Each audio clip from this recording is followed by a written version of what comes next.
Is Facebook Live today.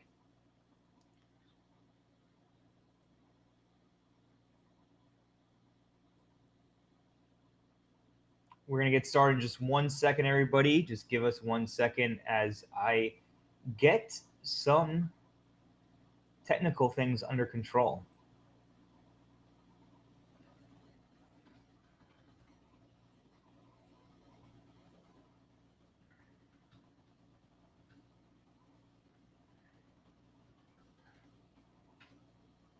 All right, here we go.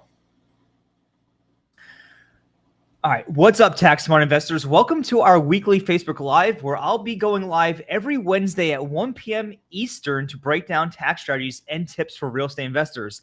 Today, I'm going to be doing an exclusive live Q&A for the Facebook community. So if you do have questions, if you are watching this right now, go ahead and drop your questions into the comments, and I'll go ahead and start answering those in a few minutes. I just realized before that I forgot to actually put this event up. So this is kind of like a surprise live Q&A here today. But again, if you do have questions, start dropping them in the comments and we'll go ahead and take those. Okay. I may also start answering some questions from the community that have been recently posted. So if you're watching this on Facebook right now, do me a favor and hit the like button on this live stream and drop a comment, because it does help get the stream out to more investors within the community. Again, if you do have questions, go ahead and drop them in the comments. I'm going to be answering questions here on this live stream today.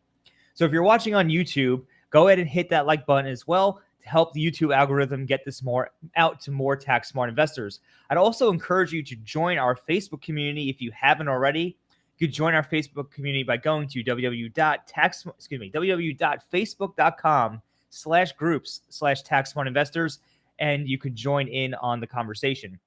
For all my tax smart insiders who are tuning in, I want to remind everybody that we did recently release the Tax Smart Insiders Point System, which allows you to unlock premium courses and boot camps, which were previously available only for purchase or through special offer as part of your membership. If you're not already familiar with Tax Smart Investors, it is our insiders community where you can get access to our team of real estate tax experts, as well as exclusive content and resources designed to help you reduce taxes at a fraction of the cost of one-on-one tax planning.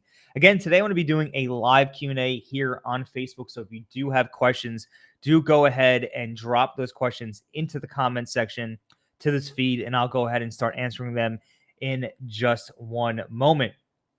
Also want to let everybody know that if you do want access to our Tax Smart Insiders community, you can get free access. You can get a 30-day free trial and access to the short-term rental task course for free.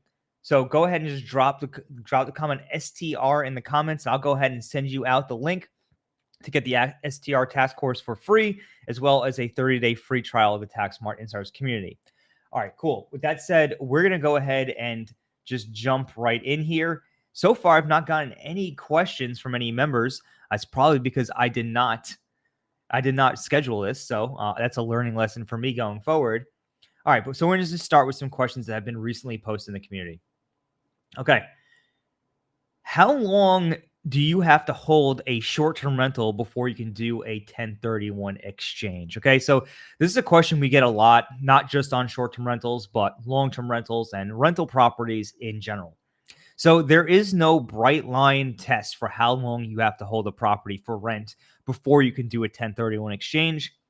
So what most investors do, what many of us will do, like the common advice is, because there is no guidance really from the IRS on this, is that if you want to do a 1031 exchange, you should hold your property for rent for ideally as long as possible, but typically at least 2 tax years. So somewhere between 12 and 18 months is usually the minimum that is suggested for holding a property for short-term rental. All right. So, hey, Terry, hope everything's going well. All right. So that's for 1031 exchanges. Again, there is no bright line test. If you want to do a 1031 exchange, you're going to have to hold it. The longer, the better. Usually somewhere between 12 to 18 months would be the minimum. Okay. Another question that we get, and we get this question all the time, and that is, can you count education hours, so time listening to podcasts or taking courses surrounding basically surrounding your short-term rental investments. Can you count that towards material participation? Generally speaking, you're not going to be able to count that time. The IRS has been very clear in that they do not count education time towards material participation, and there's been several tax court cases that confirm that as well. So a time spent listening to podcasts or doing a Facebook Live like this, unfortunately, will typically not count as material participation on your short-term rentals or towards long-term rentals for that matter if you are using the real estate professional status. Another question, can a W-2 employee buy more than one STRs to offset W-2 income? Or is it limited to just one property? Okay, so whether you're a W-2 employee or you're running a business or you're not doing or you're not running any business or have any job, you're not limited to one property. You could purchase as many properties as you want and use them to offset your W-2 income or other income you might have. Just wanted to note, though, that you might run into the excess business loss limitations, which limits the amount of losses you can take against other income. All right, that limits the amount of loss you could take against non-business income specifically in any given year. And I believe this year, I'm going to go ahead and take a look at EBL for everybody.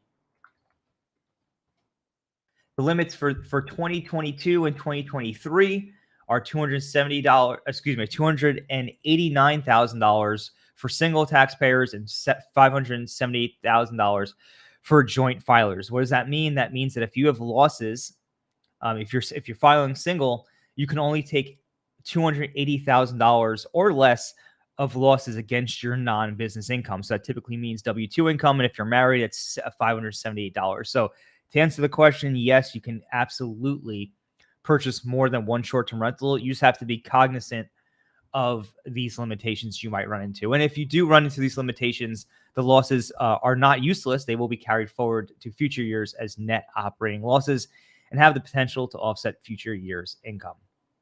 All right, so for anybody who's just joining this Facebook Live right now, we are taking questions live. So if you do have questions, go ahead and drop them in the comments. And if this was a surprise, that is my fault. I forgot to schedule the event, but did want to get this out here for everybody. Okay, so right now I'm taking questions that were already posted. If I add an ADU to the top of my garage and then use it as a short-term rental, is a short-term rental considered my principal residence for tax purposes? And that's a great question. We get this question all the time. So when you have a residence, okay, and a residence is typically going to be considered a property that you live in for more than 14 days. There's another option there. It's either the greater of 14 days or 10% of the days rented, whichever is more. But typically, once you hit 34 days of living in a property, personal use, then it's going to be considered a residence. And when you have a residence, the expenses you have on a property, including depreciation and bonus depreciation for that matter, are going to be limited to the income that property produces. So what does that mean? That means that it cannot create a loss for you. However, if you do rent out a portion of your property exclusively as a hotel, motel, or similar establishment, that portion of your property is not going to be subject to these limitations. And that's found under Section 280A. There is a carve out. I believe it's 280AF. There is a carve out specifically if you use part of your home as basically a short-term rental. So to answer this question, if you add an ADU to the top of your garage, will it be considered a principal residence? Typically, yes. It typically will be considered a principal residence. All right. Let's see what other questions we have here in the Tax Smart Insiders community. Sorry for the noob question. I did search other posts earlier, I promise. But how should I categorize my 2022 return? I thought it was net income or revenue, but the system I'm using, RE Hub, I'm actually just not going to take that question. I'm not exactly sure I'm understanding the exact software that they're using. So closing on short-term rentals in a few weeks, when is the best time to start talking to a real estate accountant? Probably as soon as possible. If you're getting a property under contract and you're going to, especially short-term rental, and you're relatively confident you'll close, that's the time you want to start contacting a CPA and getting that conversation started. All right, so I know some people are coming and going here in the Facebook Live. If you just joined us, go ahead, drop your questions in the comment section. I will take your questions if you drop them in there. If not, I'm going to continue taking questions from the community.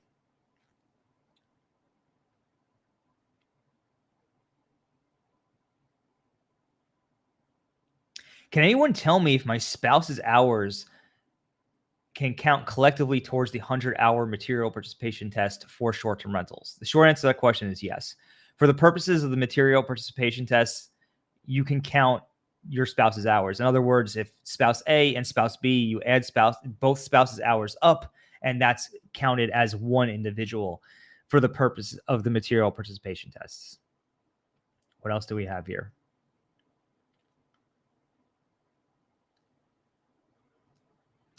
All right.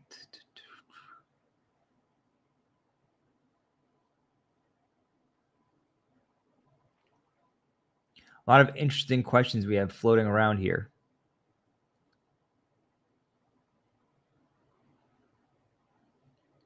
Does the 500-hour material participation test for short-term rentals count for multiple properties? My CPA says the grouping election for properties can only be used for long-term rentals or reps, and thereby can't use the 500-hour material participation test on multiple short-term rentals. Okay, so let me break this down, right? There are basically two grouping elections that are kind of relevant for real estate investors. The first one is the grouping election for real estate professionals. So if you're a real estate professional, you spend more than 750 hours in a real property trade or business, and you spend more than half your total working time in a real property trade or business, your losses from your rental properties can be considered non-passive if you do materially participate in your rental properties. Now, typically you would have to use a material participation test on each rental property to turn each rental's losses non-passive. However, there's a grouping election under reg section 1.469-9G that allows you to group all your long-term rentals, together for the purposes of material participation. So that means that you do not need to meet a separate material participation test on each long-term rental. You can meet one test across your aggregate portfolio of long-term rentals. However, that does not work for short-term rentals. Underneath the tax code, what makes short-term rentals or the short-term rental loophole work is that short-term rentals are not considered quote-unquote rental activities. And there's been several tax court cases that confirmed that short-term rentals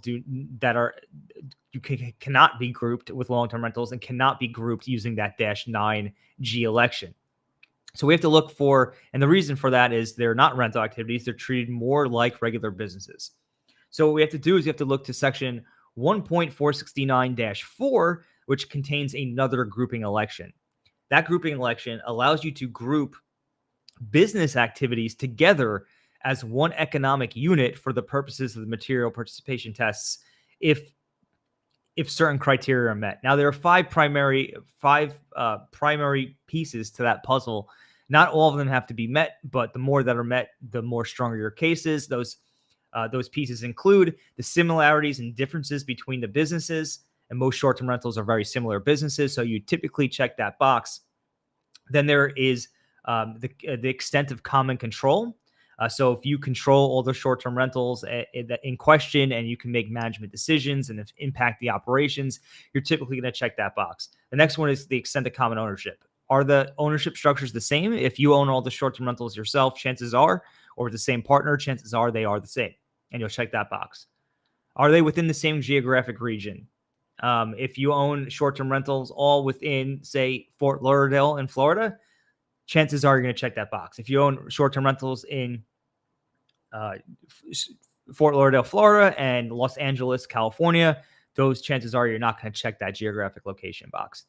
The last one is interdependencies between or among the businesses. Most of the time, you're not going to check that box as a short-term rental investor because typically your short-term rentals are not interdependent. So to answer this question, this long-winded way to answer the question to say, can you group your short-term rentals together and use the 500-hour test across your short-term rental portfolio? The short answer to that question is yes, you can if you meet some of those criteria.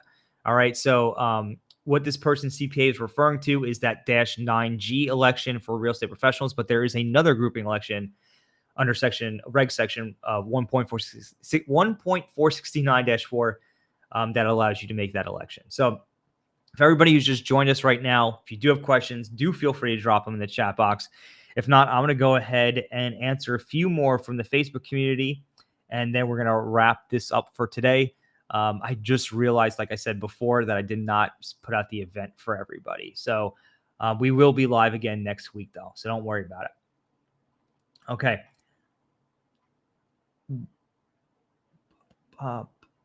What other questions do we have here today? Does travel time to remote short-term rentals count towards material participation? Another common question we get here all the time. So the IRS says that travel time does not count towards material participation. They're very, very clear on their stance. It's written in their IRS audit techniques guide, and they say that they do not count travel time towards material participation. There are tax court cases that also agree with the IRS's position. However, there's one particular tax court case that is interesting, and that tax court case, Lay versus Commissioner, was when the taxpayer, she ran. So we do have a question. I will answer that question in 1 second. So in Lay versus Commissioner, the taxpayer fell just short of the material participation hours, or the 750-hour requirement, more specifically, for the real estate professional status, and the tax court decided to include her travel time, her local travel time, towards material participation, because she self-managed all her properties locally.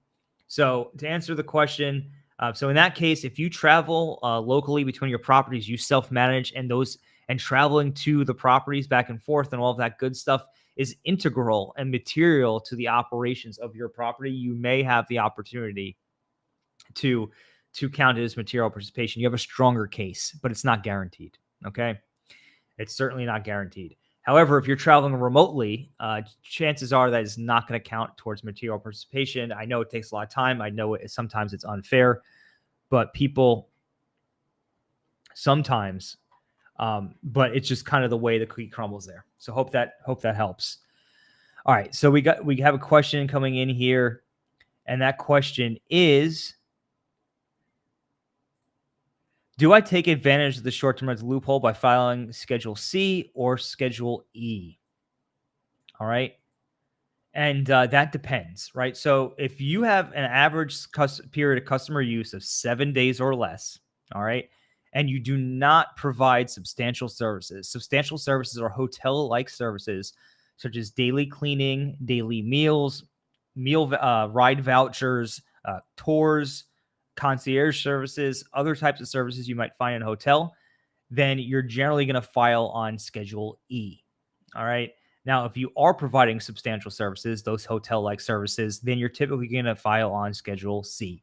And we have an entire memo on this with all the citations broken down within our TaxSmart Insiders community. If you're not already a member of our TaxSmart Insiders community, you can sign up and get the short-term rental task course for free, along with a 30-day free trial to the community, by visiting www.taxsmartinvestors.com/free STR course. And you can sign up. You can get the short-term rental task course, as well as the citation guide that breaks down why short-term rentals are typically going to be reported on Schedule E and when they would be reported on Schedule C, with all the citations.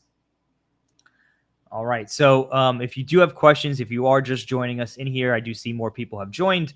Go ahead, drop your questions in the comments to this Facebook Live. I'll be taking a handful more till about 1:30 p.m. Eastern, and then we're going to wrap up, and I'll let you guys know what we're going to be discussing on next week's live Q&A. And I promise to schedule the event so everybody knows about it beforehand.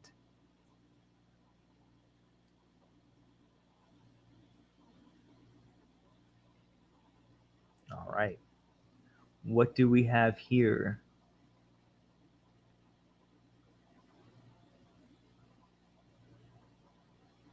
All right. I'm just taking a look for a few more questions here. We already went through remote travel time. For all those that self-manage RE investments, especially short-term rentals, do you have recommendations on an app to track your time? So you could track your time by using any reasonable means. A lot of people use an Excel spreadsheet or a Google form, and you could set one up relatively easily yourself, or you can grab one. We do have one in the TaxSmart Insiders community. Everybody can download. But other people have used time tracking applications on their cell phones or on their desktops. A few popular ones are Clockify. Another one is Toggle, Toggl. And there's a myriad of other ones out there. But those are two commonly used ones that we see in the short-term rental space.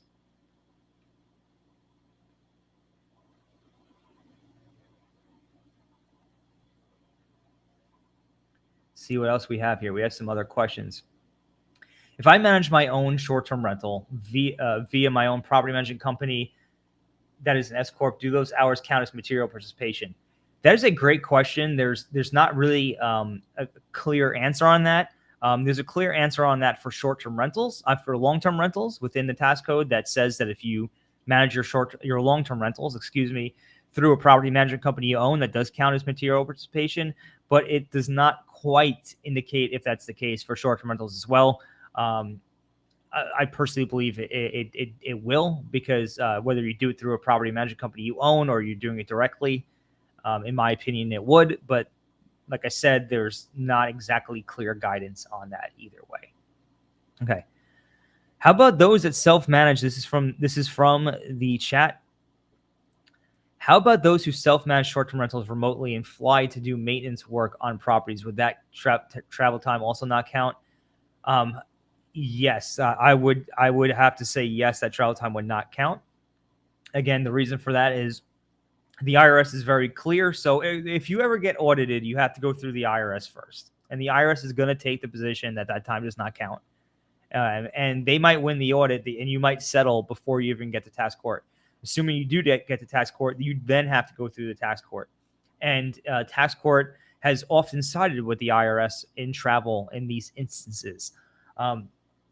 However, like I said, there was that one case that gives a glimmer of hope for investors if they are self-managing their local properties. So to answer your question, if you self-manage remotely and fly to do maintenance work on the properties, does that travel time not count? I'm going to have to say it does not count, just based on how the IRS and tax courts typically view travel time. Does short-term rental loophole work if I have an Airbnb abroad or outside of the U.S.? All right. So long story short, it can work. There's nothing stopping you from necessarily using the short-term rental loophole on a foreign property. However, the issue is really what the issue becomes is that on foreign properties, you cannot take bonus depreciation. You have to use the ADS system of depreciation, which is the alternative depreciation system, which will not allow you to get these massive losses that you could otherwise get. Okay, so short answer is you can use the short-term rental loophole on foreign properties. It just may not be as powerful as it would on a U.S. property thanks to bonus depreciation. Okay, let's see. We got another question coming up. How do you determine short-term rental qualification on a fourplex where 2 units have long-term rentals, but 2 units meet the STR qualifications? So this is a really interesting question. We get this all the time. And we did just do a podcast on this recently on the Tax Smart Investors podcast. I think it was 2 or 3 episodes back on how to do this calculation. Long story short, I'm going to shortcut this.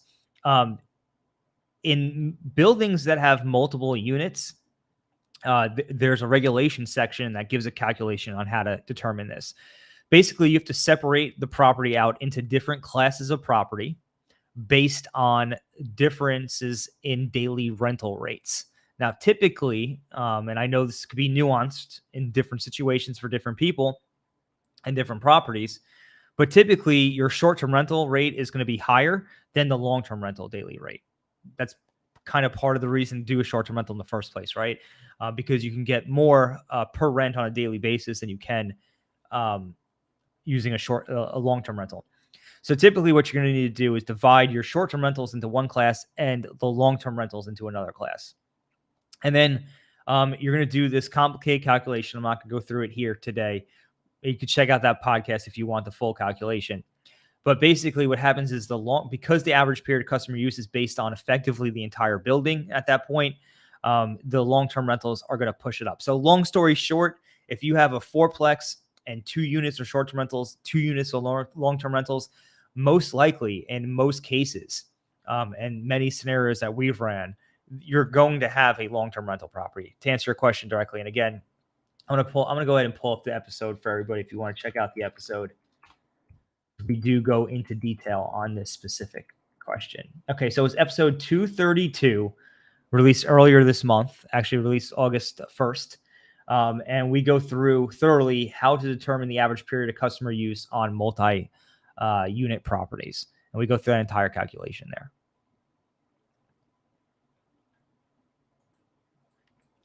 All right. So for everybody just joining us, I see a few more people entered the Facebook Live. If you do have questions, go ahead and drop them in the chat box. I'll go ahead and answer a few more before we wrap up here today.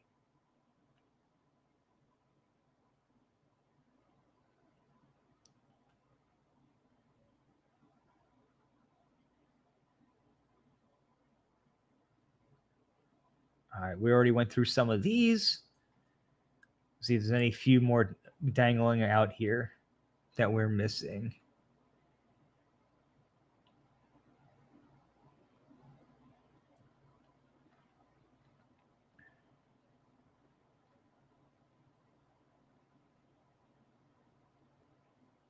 All right, I think we're gonna wrap this up. Might take one more question here. Let's see what we got.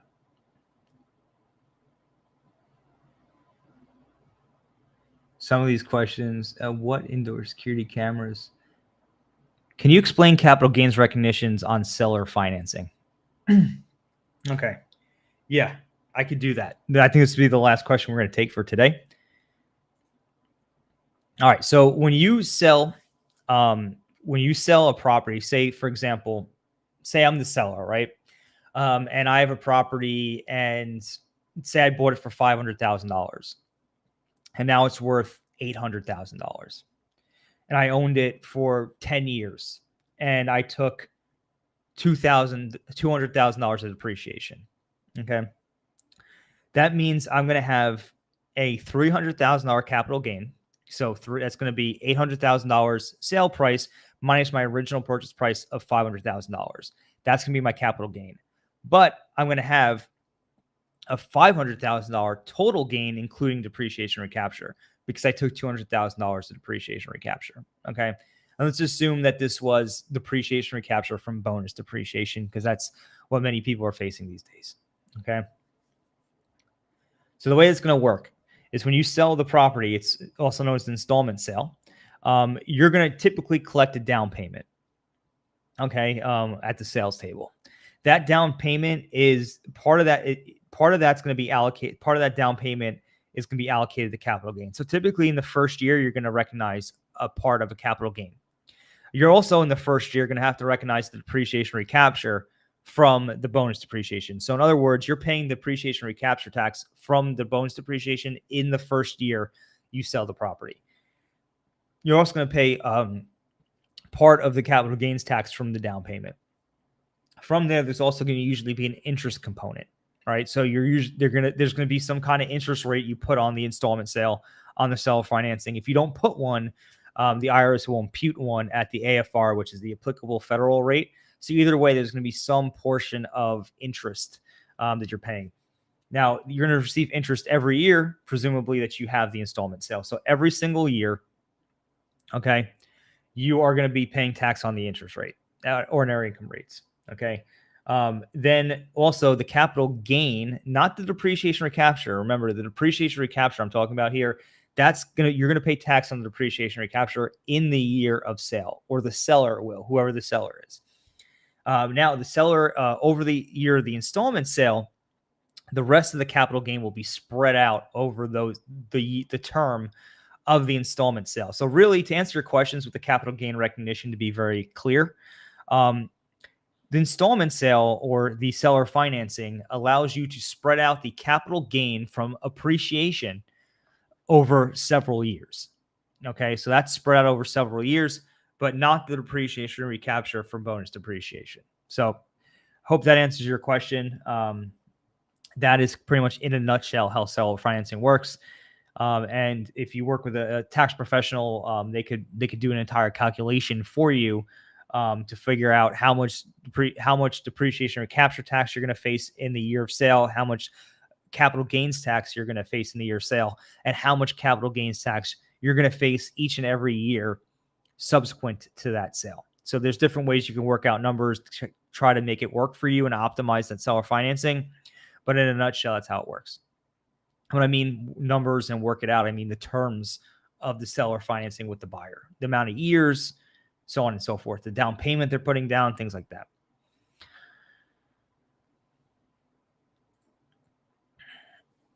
Okay, so I take one more question if anybody wants to drop a final question in the comment section. If not, we're going to go ahead and wrap this up, and we'll be back next week.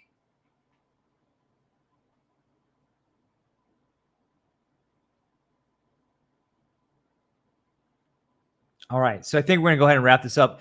Next week, I will be back. Next week, I'm going to be breaking down the true power of investing in rental real estate. There's a lot of members of the Tax Smart investors community here on Facebook, as well as just the real estate investing community in general, that tends to get really caught up with strategies like the short-term rental loophole, as well as real estate professional status, which allow you to take losses and offset your income today, right? Like, for example, if you have a loss from the short-term rental loophole, if you use that loss to offset your W-2 or active business income, well, and that tax savings can help you build your portfolio. But the reality is, by just investing in real estate, taking advantage of just regular old depreciation and using smart exit strategies, you can build really tax efficient wealth over the long term without having to use the short-term rental loophole or real estate professional status. And I'm not trying to say that those strategies are not powerful. They absolutely are. And if you can take advantage of them, you absolutely should. But there's just by investing in real estate in and of itself, you're putting yourself in a really good tax position and ultimately going to minimize your taxes. So I'm going to be breaking that down next week in a presentation here on Facebook Live at 1 p.m. Eastern. It will be recorded. It's going to be on YouTube. It will also be here on the Facebook Live. So go ahead and we'll see everybody next week. And thanks for tuning into this one.